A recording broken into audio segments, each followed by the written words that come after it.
headlines. And top on the Daily Nation, Venezuelan with election stickers held at airport. Detectives were last evening investigating 3 men, among them a Venezuelan who flew into the country at midday from London carrying 16 rolls of election-related stickers in their luggage, even as the Independent Electoral and Boundaries Commission claimed all was well. We'll get into that on page 4. On the bottom here of the front page of the Daily Nation, Ruto Raila caught up in a zero-sum game as the two frontrunners go for each other's jugular and threaten to investigate and jail each other should they win this election. A dark cloud hangs over the first days of the post-Kenyatta future. Just 17 days to go to the August 9th elections. Both are promising populist moves to cut the prices of basic commodities, reduce the cost of credit, and dish out interest-free loans to the youth and small enterprises. All sounds hunky-dory until one checks those promises against the recovery framework laid out by the International Monetary Fund. Why the future is grim for whoever succeeds Kenyatta, that is on page 7, and the futility of this zero-sum game on page 14. I can see here they've highlighted the cost of energy. The International Monetary Fund has blocked Kenya from further cuts on electricity prices, citing a potential collapse of Kenya Power. Higher taxes. Treasury is seeking to set the minimum VAT rate at 12%. Pointing to an increase in taxes on goods such as fuel and cooking gas. And end of fuel subsidies. The IMF wants subsidy interventions stopped to ease pressure on the country's thinned resource envelope. And let's take a look at what is on the other pages. On page 2, Rishi Sunak making of another Obama in UK. Who is in the race to succeed outgoing Prime Minister Boris Johnson? That is on page 2 and 3 of the Daily Nation. Some good news here. Kenyan writer wins Kane Prize. Aiza Luhumio bags Continental honors for her short story 5 Years next Sunday, beating a record 267 entries. A picture of her here, and congratulations, Aiza. On page 4, I believe we come to that report on the IEBC. Yes, here it is. Venezuelan found with IEBC stickers detained at airport. The man who had just landed from the United Kingdom was found with materials in his bag. That report by Vincent Achuka. There was a statement released by the IEBC. If I could just capture their sentiments. They say that this brazen decision of the security authorities to arrest, detain, and confine in a solitary hideout the 3 personnel without jurisdiction is an exhibition of intimidation on hardworking persons who are keen to deliver a robust technology infrastructure for conduct of a credible, secure, and verifiable election. The Commission wishes to inform the public that the arrest and continued holding of the personnel has the inevitable effect of hampering the deployment of technology in the forthcoming general election. Technology plays a central role in elections, and the Commission wonders what the intention behind the holding of the technical personnel is meant to achieve. The Commission is concerned about this unjustified intimidation, harassment, and blackmail whatsoever, and demands the immediate release of the 3 employees of Smartmatic International BV. Now, they say, or rather the report is that they were arrested and their persons, according to the IBC, responsible for the deployment and management of election technology infrastructure. According to the IBC, there were personnel of Smartmatic International BV. And despite the Commission Secretary and CEO explaining to the security authorities that the 3 personnel were in the country to execute a lawful contract relating to the deployment of technology in elections, they were still detained. All right, we'll get into that in a little bit. And now here, let me just minimize the screen. Ruto on Uhuru's unga price drop. It's too little, too late. He says move is a ploy to entice Kenyans to vote for Raila in next month's elections. 4.1 million Kenyans in arid lands battle food shortage. That is according to the IMF. Lenders says many struggling to put food on the table due to worsening climatic conditions. 20 billion. National Treasury allocated this amount to emergency drought and security intervention in the supplementary budget for 2021-2022 financial year.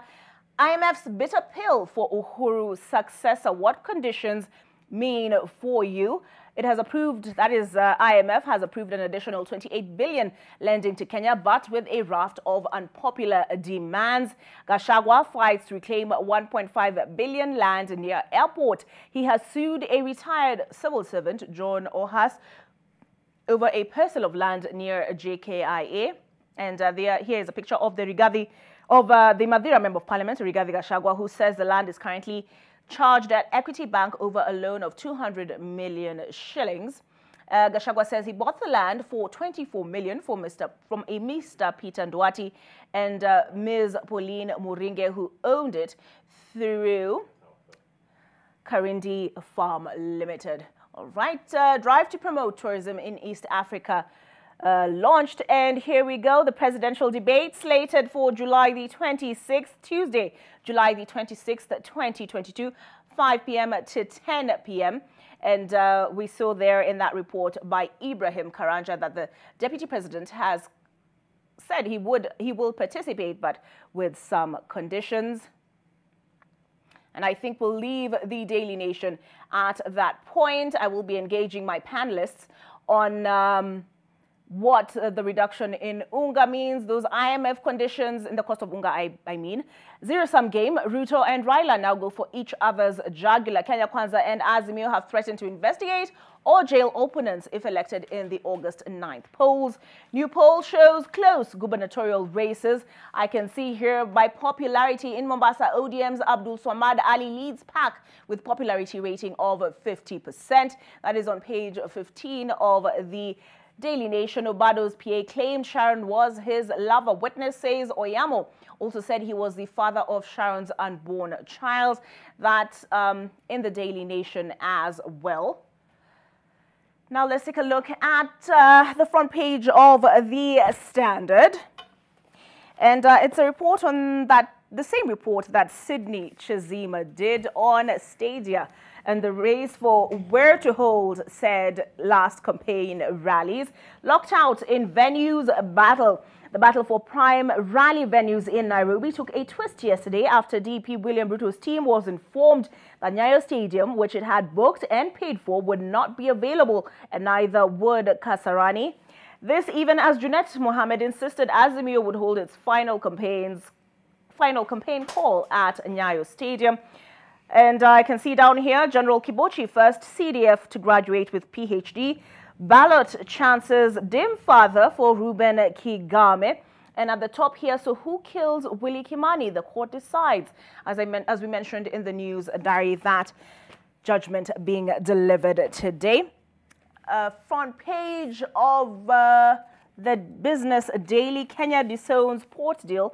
Promises made to Dubai. DP World says Kenya promised a tender notice in July. Treasury denies talk of call for bids to run local ports. You will recall that Kenya Kwanza claimed to have blown the whistle on this port deal, saying a sovereign entity was being put in the hands of a foreign entity. Okay, that is on the front page of the Business Daily. Front page of the Star. Gachagua embroiled in a 1.5 billion shilling city property row, says official fraudulently changed land ownership details. I think I mentioned that is in the Daily Nation as well. And pictures here of Kenyans scrambling at retailers to purchase unga after the price dropped from about 220 shillings to 100 shillings thereabouts. Tight spot, polling stations with no network in 34 counties. And Ruto team mulls court action in Nyayo standoff. That is all on the front page of the Star. And finally, I think let's wind up with Taifa Leo.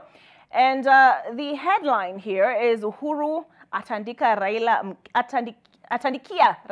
Mkeka, I beg your pardon. And bei ya unga ya shuka. I see soko la miraa lafunguliwa, majaji wa rufaa kuteuliwa bila kusita, ruzuku ya bei ya mafuta, and afanya kampeni mtaani. Basically, I understand it to mean that Uhuru Kenyatta has rolled out the red carpet for Raila Odinga by improving the economic conditions ahead of the general election. Ulinisaliti, Ruto sasa ambia rais, asema livunja ahadi kumunga mkono katika uchaguzi mkuu, and afueni bei ya unga ikiteremka. All right, I think we'll leave the newspaper review there and take a break. When we come back, I engage my panelists on the Kenya we want, going off of what we've just reviewed on the papers.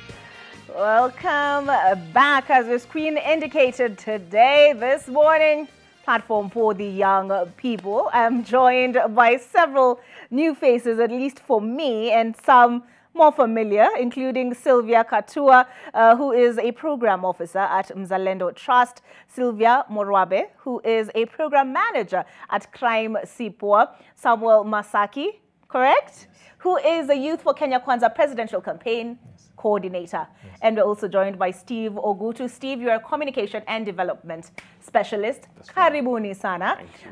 So just get your thoughts on this latest development as far as the arrest of who the IEBC says are 3 election officials. The authorities are not so convinced, given they were found in possession of election stickers, according to the front page of the Daily Nation. I'll start with you, Steve. What do you make of this development? Right. So, Olive, thank you very much for having me this morning on this great show.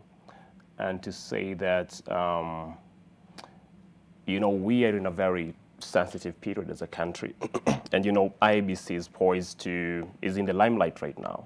And the role that they are playing in this election, no doubt, is very key. And depending on how they handle things, I mean, we have seen how certain actions by IEBC, the consequences of certain actions by IEBC in the past. And my hope is that the person who was arrested at the airport, that there's really nothing fishy going on, of course, based on the IEBC reports. Let's trust that what the IEBC is saying is true, and that investigations will be conducted, and we'll get to know, you know, what the motive really was in all this. Okay. Yeah. What do you make of the events, Samuel? Thank you so much, first, for hosting me. I think it's something that we really need to think of as a country, and this is actually degenerating as a country, because the IEBC made communication through the CEO to the official at the airport that they were expecting these visitors, and these are people who actually are going to be part and parcel of this process of the transmission of election results from where they're being tallied up to the national level.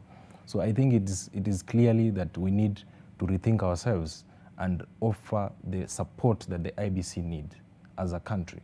And just to say that as a country, we are actually moving, or we are headed in a wrong direction, as per se. Because if you see in some of these failed African states, whereby everything has to be designed around an individual called the president, okay? And this thing of trying to intimidate the IEBC to go or to move in one direction is going to pull this country into a very wrong direction. So it is important that those officials who are arrested and who are part of this procurement process, actually the procurement officials for the company that procured the KIMS kit, they should actually be released, and they let these people, the IEBC has the mandate in the Constitution to perform this obligation. So let them be allowed in the country, and so that we can be able to have a proper transition and proper electioneering period, because we trust in the process of IEBC. Okay. Yes. These gentlemen, Sylvia M and Sylvia K, seem to be on the same page as far as this. They're saying leave IEBC to conduct its business. Sylvia M, do you consider this as intimidation? First of all, thank you so much for having me today. It's a pleasure to be here. For just looking at what is happening, what I'm reading into it mostly is when we get into election, we have seen before that I'm hoping that this is not just an idea of maybe spreading fear, that because we've always had the narrative that elections are stolen. So maybe it's something to be able to propagate that, and I'm hoping that that is not the case. What maybe I would now call for is let's have an open mind. Let's not come into it as if we're already blaming one side or trying to protect the other, but let the investigation be free and fair, so that we can be able to know, is it really the just procurement material that was being brought out, or is it a ploy to be able to just steal the elections, as we call it here in this country? But at this point, I can't say that it's a fight against IEBC. I can't say that for sure, but I can be able to maybe just say, let's watch, let's see, let's let the investigation take its course, and let's not use it to create fear in the rest of Kenyans that whatever it is, because now that will create doubt whether they were free and fair just because of what has happened right now. Okay, so you're saying let the investigations take their course. Yes. All right, Sylvia K. Hi, Olive. Good morning. Good morning. Thank you for having me once again. I think IBC's issue out of all this is public communication, poor public communication. And this is something that I've said before. Because we've had issues with IBC's procurement before, not issues with the procurement, but with how they're communicating it and the timelines. And if you actually read the story, you'll notice that the airport officials are saying that they were not informed by IBC that these materials would be coming, and they're actually questioning why this would be coming through a personal, in a personal capacity, as opposed to coming through sealed boxes. That is the question.